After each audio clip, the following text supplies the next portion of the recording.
എനിക്ക് തോന്നുന്നു ഭയങ്കര സ്റ്റേബിൾ ആയിട്ടുള്ള ഒരു വ്യക്തിയാണ്. കാരണം അവന് പഴയ ഫ്രണ്ട്സ് തന്നെ ഇപ്പോഴും സ്കൂളിൽ പഠിച്ചുകൊണ്ടിരുന്ന കാലത്തെ ഫ്രണ്ട്സ് തന്നെയാണ് ഇപ്പോഴും ഉണ്ടായിരുന്നത്.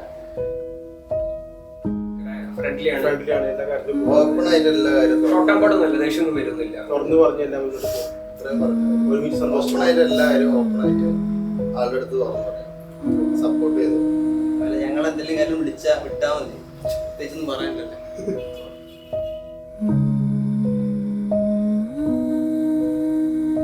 റിയ എന്നല്ല, റിയ കുട്ടി എന്നാണ് ഇപ്പോഴും ഞങ്ങളെ എല്ലാവരും വിളിക്കുന്നത്. കസിൻസ് ആയാലും ഇത്രയും വലുതായി കല്യാണമൊക്കെ കഴിക്കാനായി എന്ന് ഞങ്ങൾക്ക് ഇപ്പോഴും വിശ്വസിക്കാൻ പറ്റാത്തൊരു കാര്യമാണ്.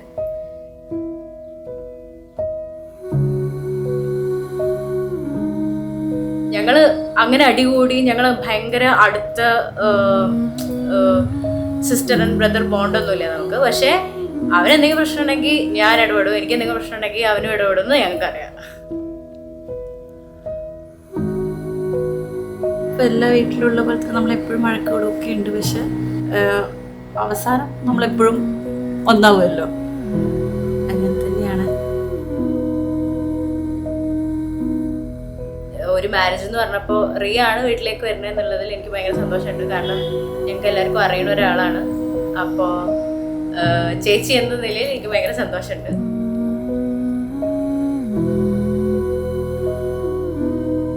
പിന്നെ എനിക്ക് ഇപ്പം ഏറ്റവും എൻ്റെ സന്തോഷം എന്ന് പറയുന്നത് ഇവർ രണ്ടുപേരുടെയും ഈയാണ്. പിന്നെ അതൊരു വല്ലാത്തൊരു ബോണ്ടാണ്. അതെനിക്ക് പറയാൻ പറ്റാത്ത ഭയങ്കര സപ്പോർട്ടാണ് എനിക്ക്. അതിൽ ഞാൻ ഭയങ്കര ഹാപ്പിയാണ്.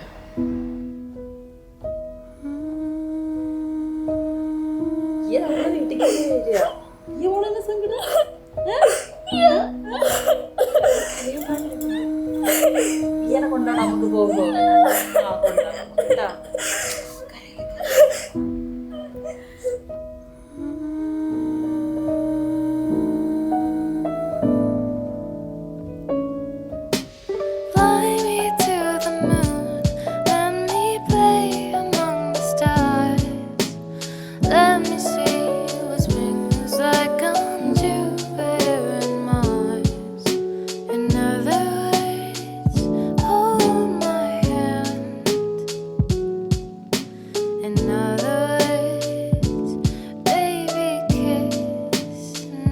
ചെയ്തതിൻ്റെ കാര്യം പറയുകയാണെങ്കിൽ കോളേജിൽ വെച്ചിട്ടാണ് മീറ്റ് ചെയ്തത്.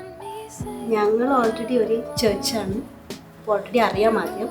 പിന്നെ ഞങ്ങൾ ഒരേ കോളേജിലായിരുന്നു. പിന്നെ അവിടെ വെച്ച് മീറ്റ് ചെയ്തിട്ടാണ് കൂടുതൽ കമ്പനി വന്നത്, കൂടുതൽ അറിയുന്നു. അങ്ങനെ പിന്നെ ഞങ്ങളുടെ കൂടെ മെസ്സേജ് അയച്ച് ആദ്യം പ്രപ്പോസ് ചെയ്തത് യാതല്ലേ?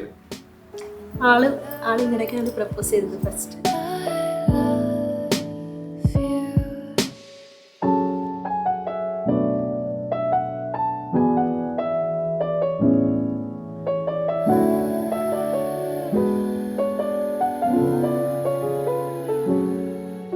കൂടുതൽ നമ്മൾ ചാറ്റ് ഒന്നും ചെയ്തിട്ടുണ്ടായിരുന്നത്. അപ്പോൾ ചാറ്റ് ചെയ്യുന്ന സമയത്ത് ഇങ്ങനെ പറഞ്ഞപ്പോൾ ആദ്യം എന്നോ ആയിരുന്നു ആസ് യൂഷ്വൽ. അപ്പോൾ ആദ്യം ഞാൻ കുറേ ദേഷ്യപ്പെട്ടു, പറ്റില്ല എന്നൊക്കെ പറഞ്ഞു. പിന്നെ അങ്ങനെ എപ്പോഴും ഒരു ദിവസം യെസ് പറഞ്ഞു.